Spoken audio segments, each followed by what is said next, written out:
법정이 술렁였습니다. 판사가 판결문을 낭독하는 동안 피고석의 남자와 나이 지긋한 여자는 믿을 수 없다는 표정으로 앞을 응시했습니다. 재산분할 위자료 양육권.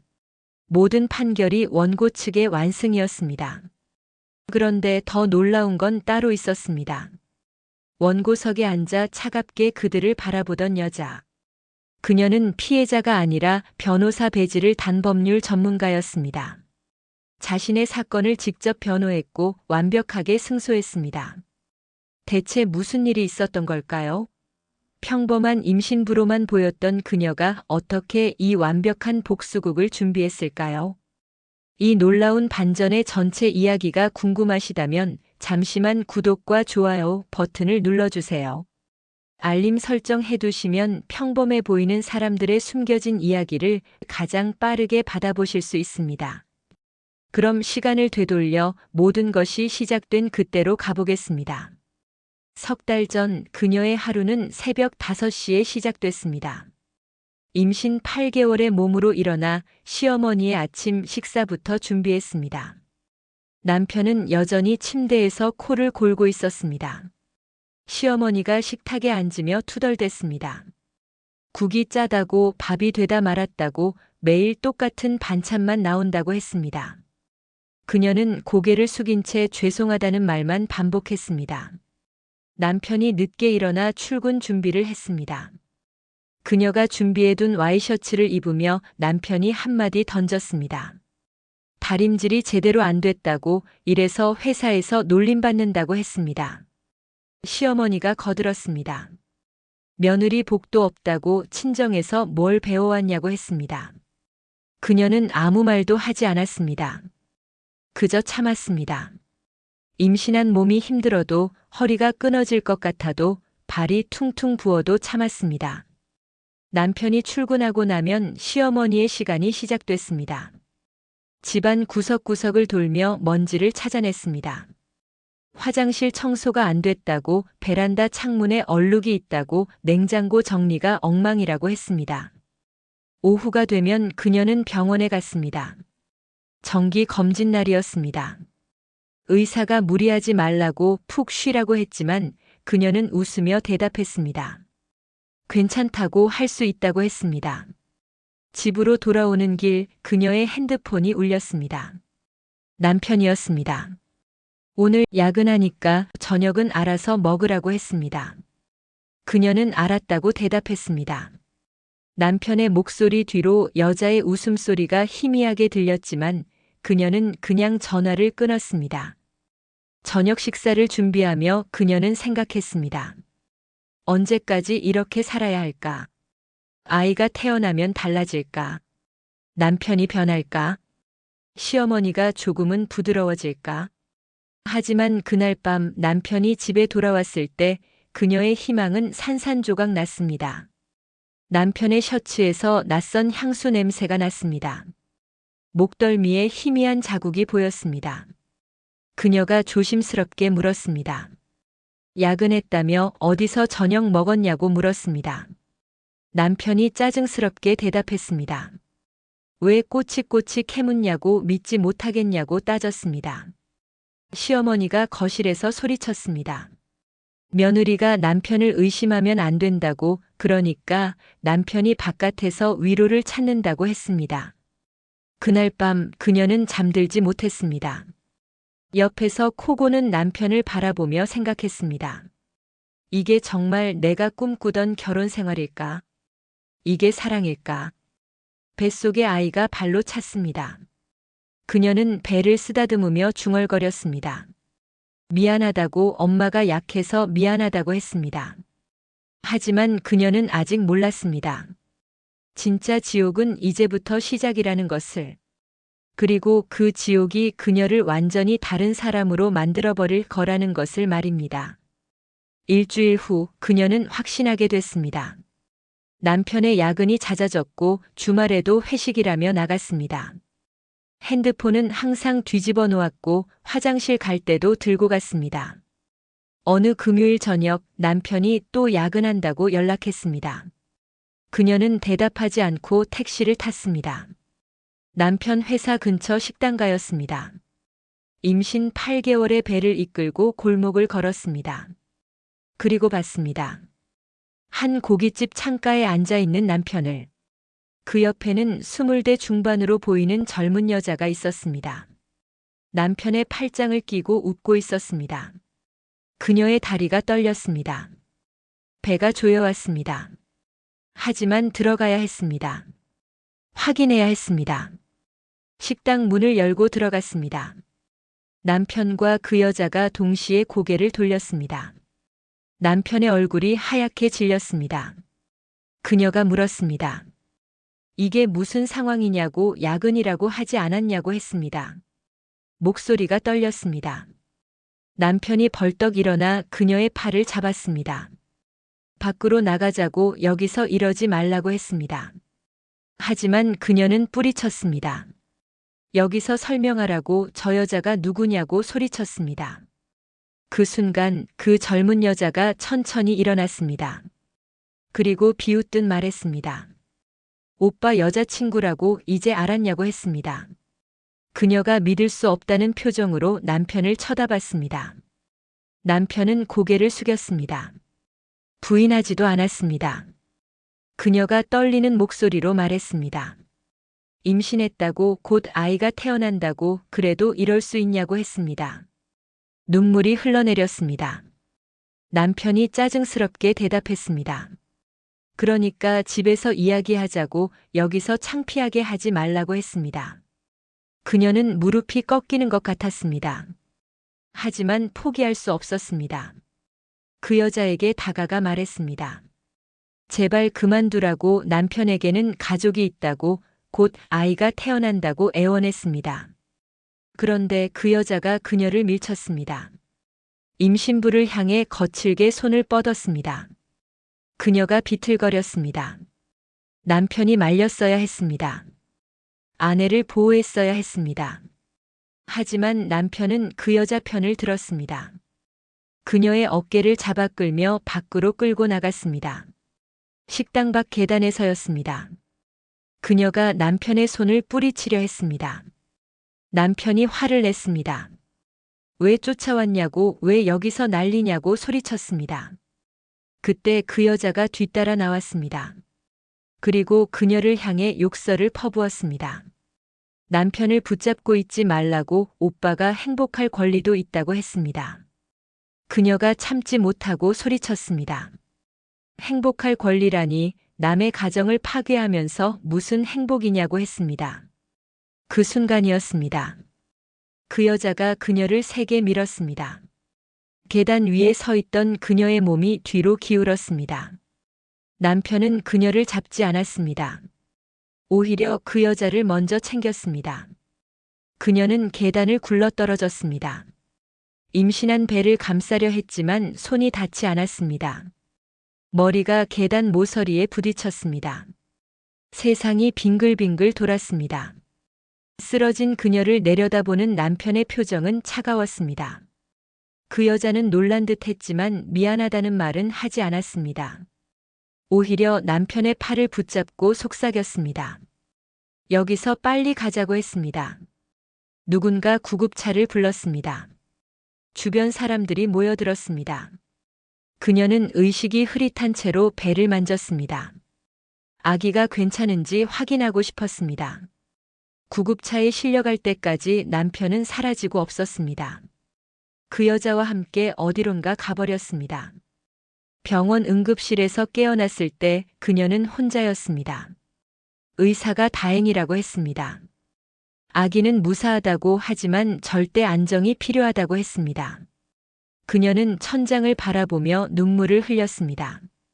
이게 정말 내 인생인가? 이렇게 비참해져도 되는 건가? 하지만 그녀는 아직 몰랐습니다. 진짜 고통은 이제 시작이라는 것을, 그리고 그 고통이 그녀를 완전히 바꿔놓을 거라는 것을 말입니다. 이틀 후 그녀는 병원 침대에 누워 있었습니다. 의사가 일주일은 입원해야 한다고 했습니다.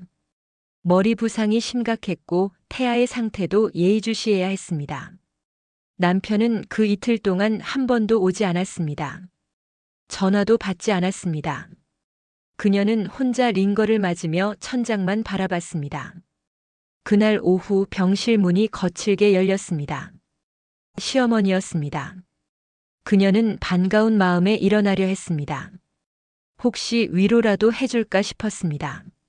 하지만 시어머니의 첫마디는 달랐습니다. 뭐 하는 짓이냐고, 남편한테 왜 창피를 주냐고 소리쳤습니다. 병실 안이 울렸습니다. 그녀가 어리둥절해서 물었습니다. 무슨 말씀이냐고. 자신은 계단에서 떨어졌다고, 머리를 다쳤다고 말했습니다. 시어머니가 코웃음 쳤습니다. 그래서 뭐 어쩌라는 거냐고. 남편이 바람 피운 게 다 내 탓이라고 했습니다. 내가 집안일도 제대로 못하고 남편한테 잘해주지도 않아서 그렇다고 했습니다. 그녀는 믿을 수가 없었습니다. 임신한 며느리가 폭행당해서 병원에 누워 있는데 위로는커녕 오히려 탓을 하다니. 입술을 깨물었습니다. 시어머니가 침대 가까이 다가왔습니다. 그리고 낮은 목소리로 협박했습니다. 이혼하고 싶으면 하라고. 하지만 아이는 우리 집안 자식이니 절대 못 데려간다고 했습니다. 그녀가 떨리는 목소리로 대답했습니다. 아이는 자신이 낳는다고, 당연히 자신이 키운다고 했습니다. 그 순간 시어머니가 그녀의 머리채를 잡았습니다.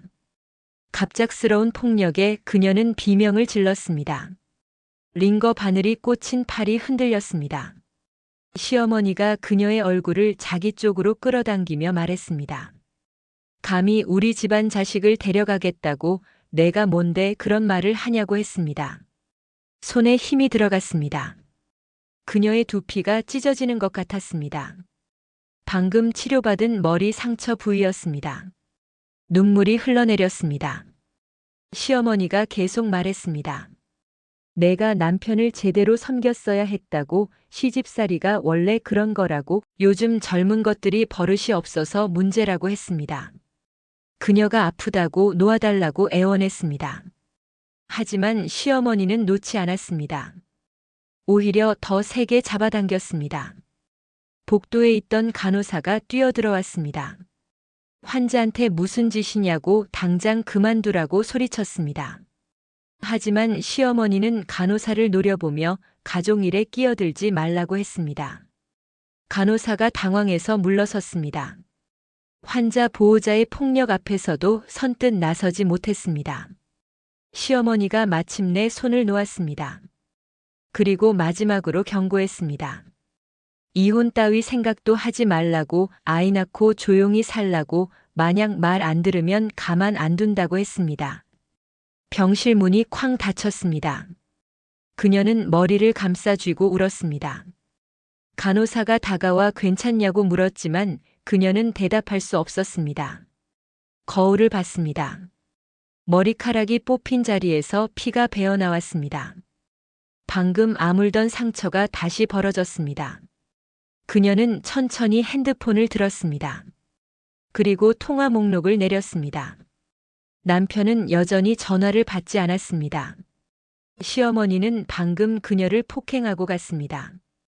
이 순간 무언가가 그녀 안에서 부서졌습니다. 동시에 무언가가 단단해졌습니다.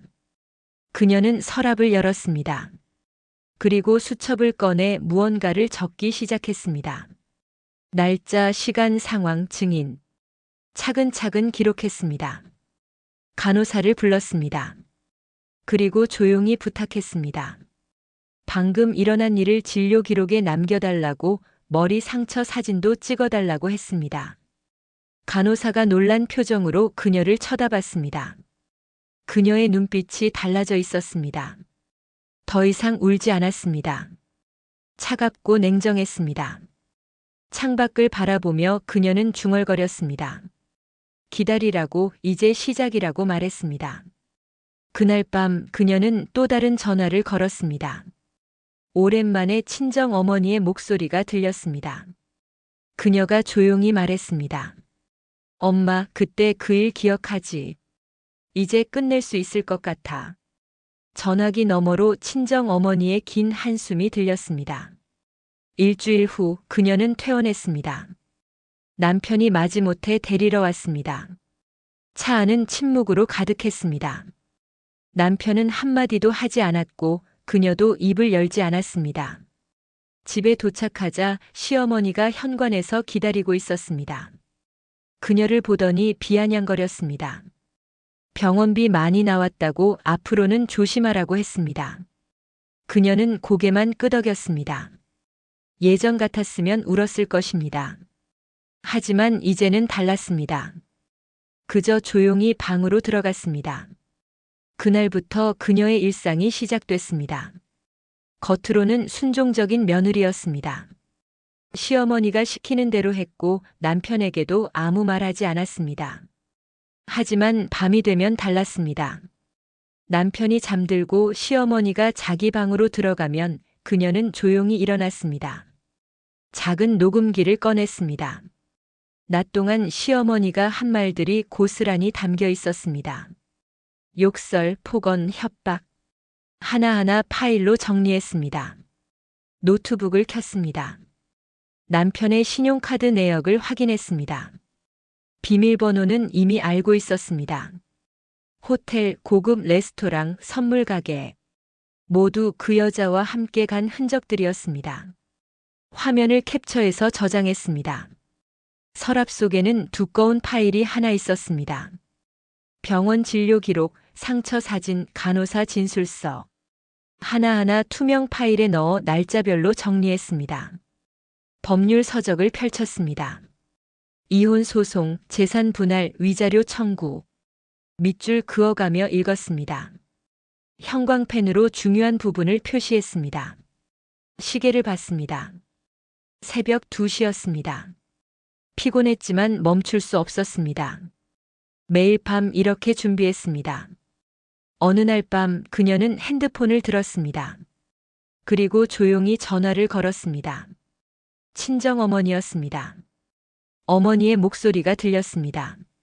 잘 지내냐고, 몸은 괜찮냐고 물었습니다. 그녀가 낮게 대답했습니다. 괜찮다고, 이제 준비가 거의 끝났다고 말했습니다. 친정어머니가 긴 한숨을 쉬었습니다. 그러더니 조심하라고, 절대 들키지 말라고 했습니다. 그녀가 물었습니다. 엄마가 보관하고 있는 서류들 아직 있냐고. 그때 시어머니한테 당한 일들 증거 자료 말이다고 했습니다. 친정어머니가 잠시 침묵했습니다. 그리고 작은 목소리로 대답했습니다. 다 있다고, 절대 버리지 않았다고 했습니다. 20년을 기다렸다고, 이제 그 여자한테 갚아줄 때가 온 것 같다고 말했습니다. 그녀의 손이 떨렸습니다. 엄마 목소리에 섞인 울분을 느낄 수 있었습니다. 20년 전 친정어머니도 그 시어머니에게 당했던 것입니다. 부동산 사기. 평생 모은 돈을 날린 사건이었습니다. 그녀가 조용히 말했습니다. 조금만 더 기다려달라고, 아이 낳고 나면 바로 시작하겠다고 했습니다. 친정어머니가 걱정스럽게 물었습니다. 혼자 할 수 있겠냐고, 도움이 필요하면 언제든 말하라고 했습니다. 그녀가 웃었습니다. 처음으로 진짜 웃음이 나왔습니다. 그리고 대답했습니다. 엄마는 걱정하지 말라고, 자신이 다 알아서 하겠다고 말했습니다. 전화를 끊고 창밖을 바라봤습니다. 새벽 공기가 차가웠습니다. 하지만 그녀의 마음은 더 차가웠습니다. 책상 위에는 명함 한 장이 놓여 있었습니다. 유명 로펌의 명함이었습니다. 사실 그녀 자신의 명함이었습니다. 결혼 전까지 그곳에서 일했습니다. 법무팀 소속 변호사였습니다. 하지만 아무도 몰랐습니다.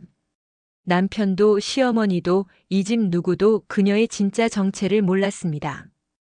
그녀는 결혼하면서 일을 그만뒀고 평범한 전업주부로 살았습니다. 명함을 서랍 깊숙이 넣었습니다. 아직은 때가 아니었습니다. 조금만 더 참아야 했습니다. 아이가 안전하게 태어날 때까지만요. 배를 쓰다듬었습니다. 아기가 발로 찼습니다. 그녀가 속삭였습니다. 조금만 기다려라고, 엄마가 꼭 지켜주겠다고 말했습니다. 복도에서 발소리가 들렸습니다. 황급히 노트북을 끄고 이불을 덮었습니다. 시어머니가 화장실 가는 소리였습니다. 어둠 속에서 그녀는 눈을 감았습니다. 하지만 잠들지 않았습니다. 머릿속으로 계획을 되짚었습니다. 빠진 것은 없는지, 놓친 증거는 없는지 확인했습니다. 이제 곧 모든 게 시작될 것입니다. 그리고 그때가 오면 이 집 사람들은 깜짝 놀랄 것입니다. 자신들이 무시하고 괴롭혔던 여자가 누구였는지 뒤늦게 알게 될 것입니다. 2달 후 그녀는 아이를 낳았습니다. 건강한 딸이었습니다. 남편은 출산실에 들어오지도 않았습니다. 시어머니는 아들이 아니라고 실망했습니다. 그녀는 혼자 아이를 안았습니다. 그리고 속삭였습니다. 이제 시작이라고, 엄마가 지켜줄 거라고 말했습니다. 산후조리원 대신 집으로 돌아왔습니다. 시어머니가 돈 아깝다고 했습니다. 그녀는 아무 말 없이 받아들였습니다. 이제 며칠만 더 참으면 됐습니다. 퇴원 일주일 후 그녀는 남편에게 서류 봉투를 내밀었습니다. 남편이 의아해하며 물었습니다. 이게 뭐냐고 했습니다. 그녀가 차갑게 대답했습니다. 이혼 소송 서류라고, 법원에 제출했다고 말했습니다. 남편의 얼굴이 굳었습니다. 시어머니가 거실에서 뛰어왔습니다. 소리를 질렀습니다. 감히 이혼을 하겠다고 미쳤냐고 했습니다. 그녀는 침착하게 말했습니다. 2분 모두 법원 출석 통지서를 받게 될 거라고, 변호사 선임하시라고 했습니다. 시어머니가 비웃었습니다. 변호사 비용이 얼마나 되는지 아냐고, 내가 무슨 돈으로 변호사를 쓰냐고 했습니다. 그녀가 조용히 웃었습니다. 그리고 명함을 꺼내 식탁 위에 놓았습니다. 명함에는 큰 로펌 이름과 함께 그녀의 이름이 적혀 있었습니다. 변호사라는 직함과 함께요. 남편과 시어머니의 얼굴이 하얗게 질렸습니다. 시어머니가 더듬거리며 물었습니다. 이게 무슨 뜻이냐고, 내가 변호사였다고 했습니다. 그녀가 대답했습니다. 결혼 전까지 5년간 법무팀에서 일했다고, 이혼 전문은 아니지만 충분히 준비했다고 말했습니다. 남편이 당황해서 소리쳤습니다. 왜 숨겼냐고, 왜 말 안 했냐고 했습니다. 그녀가 차갑게 웃었습니다. 말했어봤자 달라질 게 없었다고, 오히려 지금처럼 증거를 모으기 좋았다고 대답했습니다. 한 달 후 첫 번째 법정 날이었습니다. 남편 측 변호사가 법정에 들어섰습니다. 그런데 원고 측 변호인석에 앉은 사람을 보고 멈칫했습니다. 그녀였습니다. 정장을 차려입고 변호사 배지를 단 채 앉아 있었습니다. 자신의 사건을 직접 변론하기 위해서였습니다. 재판이 시작됐습니다. 남편 측 변호사가 주장했습니다. 성격 차이로 인한 이혼이라고, 쌍방 과실이라고 했습니다. 그녀가 일어섰습니다. 그리고 준비한 자료를 제출했습니다. 먼저 남편의 불륜 증거였습니다. 호텔 영수증, 신용카드 내역, 그 여자와 함께 찍은 사진들, CCTV에 찍힌 영상까지 있었습니다. 남편의 얼굴이 창백해졌습니다. 변호사가 당황해서 자료를 넘겼습니다. 그녀가 계속했습니다. 2번째는 폭행 증거였습니다. 계단에서 밀려 떨어진 날의 병원 기록, 의사 소견서, 목격자 진술서, 식당 앞 CCTV 영상도 확보했다고 말했습니다. 판사가 심각한 표정으로 자료를 검토했습니다. 그녀는 멈추지 않았습니다. 3번째는 시어머니의 폭행과 협박 증거였습니다. 병원에서 머리채를 잡은 일 간호사 진술서, 상처 사진, 그리고 결정적으로 녹음 파일이었습니다. 녹음이 재생됐습니다. 시어머니의 욕설과 협박이 법정에 울려 퍼졌습니다. 아이를 빼앗겠다는 말, 가만 안 둔다는 협박. 모든 게 생생하게 담겨 있었습니다. 시어머니가 벌떡 일어나 항의했습니다. 그런 건 불법이라고, 몰래 녹음한 거라고 소리쳤습니다. 그녀가 침착하게 반박했습니다. 자신의 신변 보호를 위한 정당한 증거 수집이라고, 판례도 제시하며 합법성을 설명했습니다. 판사가 고개를 끄덕였습니다. 남편 측 변호사는 할 말을 잃었습니다. 그녀가 마지막 자료를 제출했습니다. 남편의 도박 기록이었습니다. 온라인 도박 사이트 이용 내역, 대출 기록, 빚 독촉 문자. 모든 게 정리돼 있었습니다. 남편이 고개를 떨구었습니다. 시어머니는 믿을 수 없다는 표정으로 아들을 쳐다봤습니다. 판사가 입을 열었습니다. 충분히 검토하겠지만 현재까지 제출된 증거만으로도 원고의 주장이 상당히 신빙성 있다고 말했습니다. 그녀가 마지막으로 요구 사항을 말했습니다. 재산 분할, 위자료 3천만 원, 양육권과 양육비, 그리고 남편과 시어머니의 접근 금지 명령을 청구했습니다. 남편 측 변호사가 과하다고 항변했습니다. 하지만 그녀는 하나하나 법적 근거를 들며 반박했습니다. 5년간 쌓은 법률 지식과 실무 경험이 빛을 발했습니다. 재판이 끝나고 복도로 나왔습니다. 남편이 그녀를 붙잡았습니다. 떨리는 목소리로 물었습니다. 이렇게까지 할 거냐고, 용서할 수 없냐고 했습니다.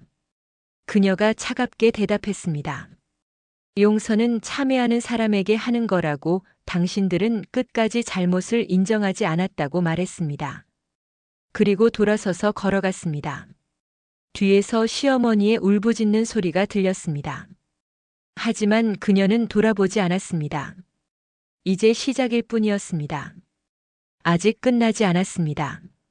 한 달 후 판결이 나왔습니다. 그녀의 완승이었습니다. 재산 분할은 7대 3으로 그녀에게 유리하게 결정됐습니다. 위자료 3천만 원, 양육비 월 200만 원, 양육권은 전적으로 그녀에게 주어졌습니다. 남편은 항소하겠다고 소리쳤습니다. 하지만 그의 변호사는 고개를 저었습니다. 증거가 너무 확실하다고, 항소해도 결과는 같을 거라고 말했습니다. 집으로 돌아온 그날, 그녀는 명도 집행 날짜를 통보했습니다. 일주일 안에 남편과 시어머니는 집을 비워야 했습니다. 집은 결혼 전 그녀가 산 것이었으니까요. 시어머니가 무릎을 꿇었습니다. 용서해달라고, 다시는 안 그러겠다고 빌었습니다. 하지만 눈물은 나오지 않았습니다. 그저 형식적인 사과였습니다. 그녀가 차갑게 말했습니다. 진심이 담기지 않은 사과는 받지 않는다고, 이미 기회는 끝났다고 했습니다. 남편이 화를 냈습니다.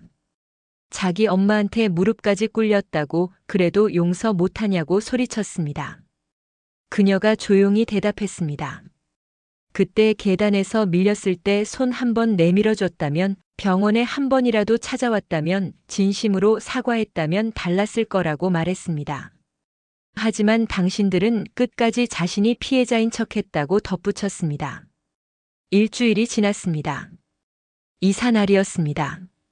남편과 시어머니가 짐을 싸서 나갔습니다. 시어머니는 마지막까지 그녀를 노려봤습니다. 언젠가 후회하게 만들겠다고 중얼거렸습니다. 그녀는 대답하지 않았습니다. 그저 문 앞에서 아이를 안고 지켜봤습니다. 차가운 눈빛으로 그들이 떠나는 모습을 봤습니다. 현관문이 닫혔습니다. 그녀는 깊게 숨을 들이마셨습니다. 마침내 끝났다는 안도감이 밀려왔습니다. 아이를 침대에 눕히고 거실로 나왔습니다. 텅 빈 집이 넓게 느껴졌습니다.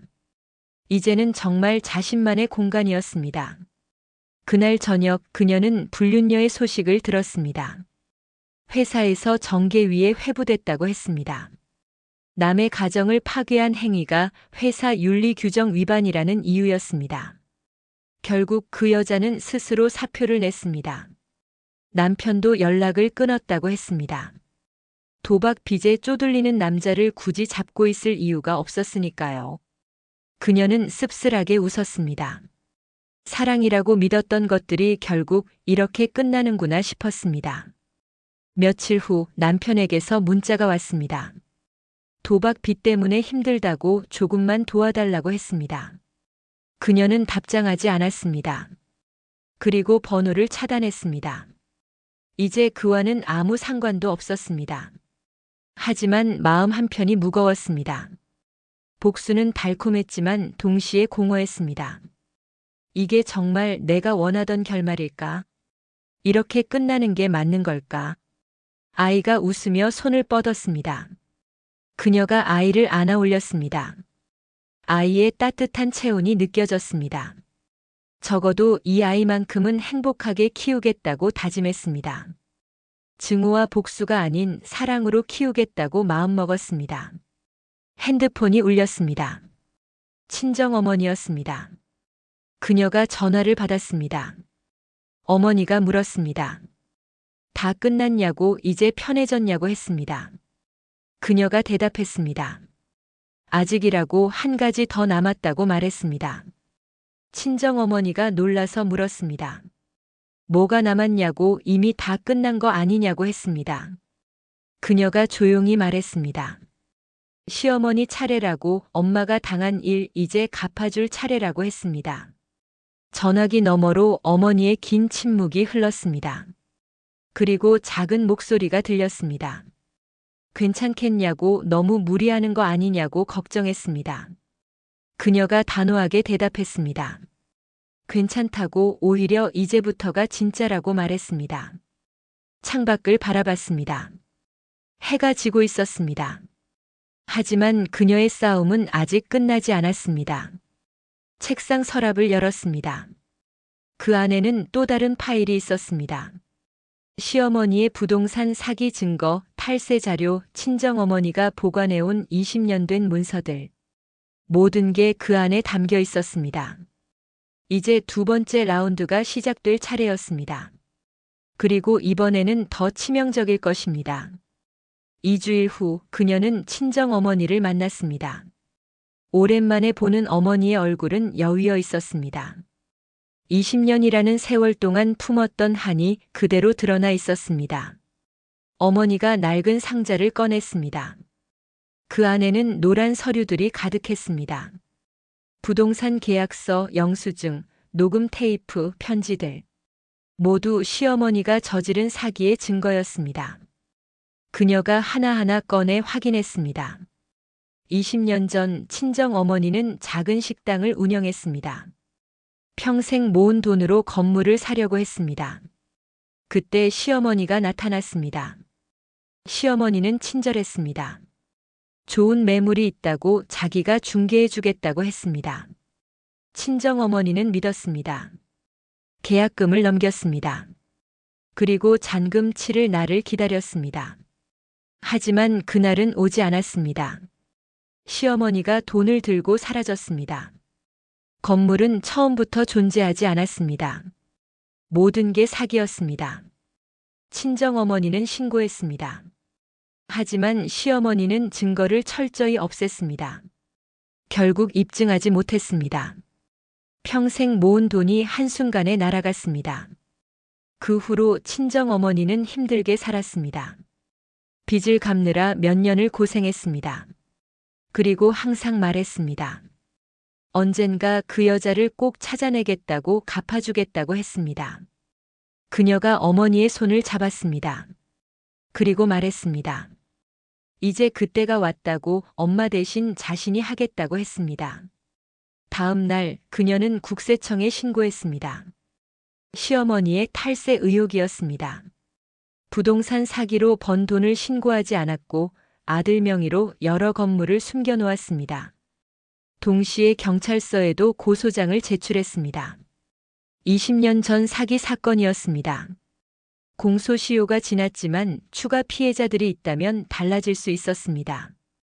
그리고 그녀는 찾아냈습니다. 친정어머니 외에 5명의 피해자를 더 찾아냈습니다. 모두 비슷한 수법으로 당한 사람들이었습니다. 피해자들을 모았습니다. 그리고 함께 고소장을 제출했습니다. 이번에는 증거가 충분했습니다. 친정어머니가 20년간 모아온 자료들, 새로 찾아낸 피해자들의 증언, 시어머니의 재산 내역. 한 달 후 시어머니에게 소환장이 날아왔습니다. 경찰 조사였습니다. 시어머니는 황당해했습니다. 20년 전 일을 왜 지금 꺼내냐고 소리쳤습니다. 조사실에서 시어머니는 부인했습니다. 기억나지 않는다고 자기는 한 적 없다고 발뺌했습니다. 그때 문이 열렸습니다. 친정어머니가 들어왔습니다. 시어머니의 얼굴이 하얗게 질렸습니다. 친정어머니가 조용히 말했습니다. 20년 전 그날을 기억하냐고, 내 평생 모은 돈을 가지고 사라진 나를 기억하냐고 물었습니다. 시어머니가 더듬거렸습니다. 당신이 누구냐고, 왜 여기 있냐고 물었습니다. 친정어머니가 대답했습니다. 제가 그때 당한 피해자라고, 그리고 당신 며느리의 어머니라고 말했습니다. 시어머니의 입이 떡 벌어졌습니다. 그제야 모든 걸 깨달았습니다. 며느리가 왜 그토록 철저하게 준비했는지, 왜 끝까지 물고 늘어졌는지 이해했습니다. 경찰이 물었습니다. 인정하냐고, 사기를 친 게 맞냐고 물었습니다. 시어머니는 끝까지 부인했습니다. 하지만 증거는 명백했습니다. 다른 피해자들의 증언도 일치했습니다. 국세청 조사도 시작됐습니다. 시어머니 명의의 숨겨진 재산들이 드러났습니다. 수억 원대의 탈세였습니다. 결국 시어머니는 구속됐습니다. 사기죄와 조세포 탈죄였습니다. 법정에서 시어머니는 울며 빌었습니다. 자기가 잘못했다고 용서해달라고 했습니다. 하지만 이미 늦었습니다. 판사는 징역 3년을 선고했습니다. 추징금도 수억 원이었습니다. 그날 그녀와 친정 어머니는 법정 밖에서 시어머니가 호송되는 모습을 지켜봤습니다. 수갑찬 시어머니의 뒷모습이 초라했습니다. 친정 어머니가 눈물을 흘렸습니다. 하지만 시원한 눈물이었습니다. 20년을 기다렸던 순간이었습니다. 그녀가 어머니를 안았습니다. 그리고 속삭였습니다. 이제 끝났다고, 엄마는 이제 편히 쉬어도 된다고 말했습니다. 하지만 그녀의 마음은 복잡했습니다. 복수는 달콤했지만 동시에 씁쓸했습니다. 이게 정말 정의일까, 아니면 그저 또 다른 증오의 연쇄일까? 친정어머니가 그녀의 손을 잡았습니다. 그리고 말했습니다. 고맙다고, 내가 아니었으면 평생 한을 품고 살았을 거라고 했습니다. 그 순간 그녀는 깨달았습니다. 이건 복수가 아니었습니다. 정이었습니다. 잘못한 사람이 대가를 치르는 것, 그게 바로 정이었습니다. 차에 타고 집으로 가는 길, 그녀는 생각했습니다. 이제 정말 모든 게 끝났다고, 새로운 시작을 할 수 있다고 생각했습니다. 하지만 아직 하나 남은 게 있었습니다. 가장 중요한 것이요. 한 달 후 그녀는 새 아파트로 이사했습니다. 친정어머니와 함께 살기로 했습니다. 넓고 밝은 거실에 햇살이 가득 들어왔습니다. 친정어머니가 손녀를 안고 웃었습니다. 오랜만에 보는 진짜 웃음이었습니다. 20년 만에 풀어진 한이 그녀를 자유롭게 했습니다. 그날 저녁 둘은 소파에 나란히 앉았습니다. 아이는 두 사람 사이에서 잠들어 있었습니다. 평화로운 순간이었습니다. 친정어머니가 조용히 물었습니다. 언제부터 알았냐고, 시어머니가 그 여자인 걸 언제 알았냐고 했습니다. 그녀가 대답했습니다. 결혼 전부터 알았다고, 처음부터 다 계획된 것이었다고 말했습니다. 친정어머니가 놀라서 물었습니다. 그럼 왜 결혼했냐고, 왜 그 집으로 들어갔냐고 했습니다. 그녀가 천천히 설명했습니다. 몇 년 전 법무팀에서 일할 때였습니다. 우연히 시어머니의 이름을 봤습니다. 다른 사건 자료에서였습니다. 확인해 보니 그 여자가 맞았습니다. 조사를 시작했습니다. 시어머니의 아들을 찾아냈습니다. 그리고 계획을 세웠습니다. 그 집으로 들어가 증거를 모으기로 했습니다. 결혼은 그 수단이었습니다. 친정어머니가 눈물을 흘렸습니다. 너무 위험한 일이었다고, 혼자 그런 걸 감당했다고 울었습니다.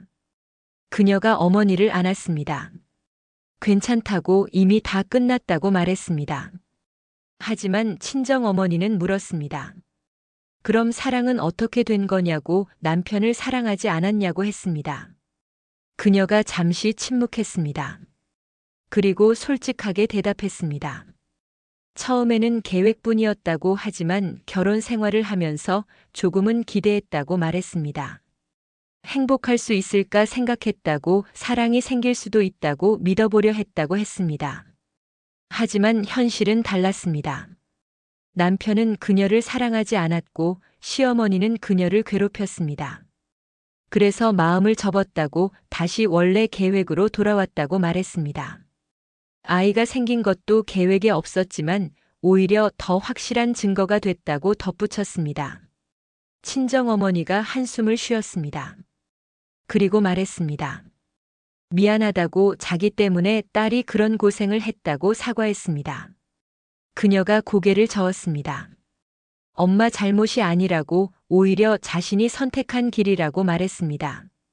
그리고 후회하지 않는다고 덧붙였습니다. 왜냐하면 이 과정을 통해 배웠으니까요. 진짜 정의가 무엇인지, 진짜 강함이 무엇인지 배웠습니다. 참는 것이 미덕이 아니라 준비하는 것이 진짜 힘이라는 걸 깨달았습니다. 그리고 무엇보다 이 아이를 얻었으니까요. 그녀가 아이를 내려다봤습니다. 평화롭게 잠든 얼굴이었습니다. 친정어머니가 말했습니다. 이제 행복하게 살라고, 증오는 여기서 끝내라고 했습니다. 그녀가 고개를 끄덕였습니다. 그럴 거라고, 이제는 사랑으로 살겠다고 약속했습니다. 며칠 후 그녀는 예전 직장 동료에게서 연락을 받았습니다. 복직하지 않겠냐는 제안이었습니다. 법무팀에서 그녀를 기다린다고 했습니다. 그녀는 잠시 고민했습니다. 그리고 대답했습니다. 조금 쉬었다가 다시 시작하겠다고, 하지만 이번에는 다른 일을 하고 싶다고 말했습니다. 가정폭력 피해자를 돕는 변호사가 되고 싶다고 했습니다. 자신처럼 힘든 사람들을 도와주고 싶다고, 법이 어떻게 그들을 지킬 수 있는지 보여주고 싶다고 말했습니다. 동료가 좋은 생각이라고 했습니다. 그리고 언제든 도움이 필요하면 연락하라고 말했습니다. 전화를 끊고 창밖을 바라봤습니다. 봄이 오고 있었습니다. 나뭇가지에 새싹이 돋아나고 있었습니다. 그녀도 이제 새로 시작할 수 있었습니다. 과거의 상처는 여전히 남아 있었지만 더 이상 그것에 얽매이지 않을 것입니다. 아이가 깨어나 울음을 터뜨렸습니다. 그녀가 달려가 아이를 안아 올렸습니다. 아이가 그녀를 보고 웃었습니다. 그 순간 그녀는 깨달았습니다. 이게 바로 행복이라는 것을. 거창한 게 아니라 이렇게 사랑하는 사람과 함께하는 평범한 순간이 행복이라는 것을 말입니다. 친정어머니가 부엌에서 불렀습니다. 밥 먹으라고, 맛있는 거 만들었다고 했습니다. 그녀가 아이를 안고 부엌으로 갔습니다. 식탁에는 따뜻한 음식들이 놓여 있었습니다. 세 사람이 둘러앉아 식사를 했습니다. 평범한 일상이었습니다. 하지만 그녀에게는 그 무엇보다 소중한 순간이었습니다. 때로는 용서하지 않는 것도 용기입니다. 때로는 참지 않는 것도 사랑입니다. 그리고 때로는 싸우는 것이 진짜 평화로 가는 길입니다. 그녀는 그 사실을 온몸으로 배웠습니다. 그리고 이제 그 배움을 다른 사람들과 나눌 준비가 됐습니다. 창밖으로 햇살이 쏟아져 들어왔습니다. 새로운 날이 시작되고 있었습니다.